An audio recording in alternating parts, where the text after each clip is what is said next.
எதை பத்தியும் கவலைப்படணும்ன்ற அவசியம் இல்லை. நான் சொல்லல, கவலைப்படுறதுக்கு நம்மகிட்ட விஷயமே இல்லை.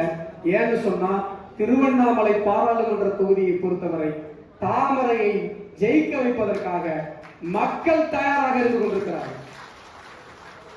நேற்று ஒரு இளநீ கடைக்காரரை பார்த்தேன்.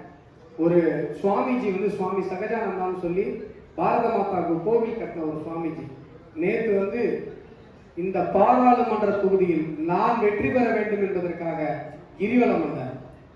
அவரை வரவேற்றுட்டு அப்படி வெளில வரும்பொழுது ஒரு இளநீ கடைக்காரர்கிட்ட பேசிட்டு அவர் சொல்றார், நான் ஒரு விவசாயியாக இருக்கிறேன், 1.5 ஏக்கர் நிலம் வச்சிருக்கிறேன், வருஷத்துக்கு 6000 ரூபாய், எந்த கமிஷனும் இல்லாம எந்த ஒரு லஞ்சமும் இல்லாம என்னுடைய அக்கௌண்ட்ல நேரடியாக நரேந்திர மோடி அவர்களுக்கு போடுகிறேன். நீங்க கேட்கணும்னு அவசியம் இல்லை, உங்களுக்காக நான் 4 பேருக்கு ஓட்டு கேட்கிறேன். நான் சொன்ன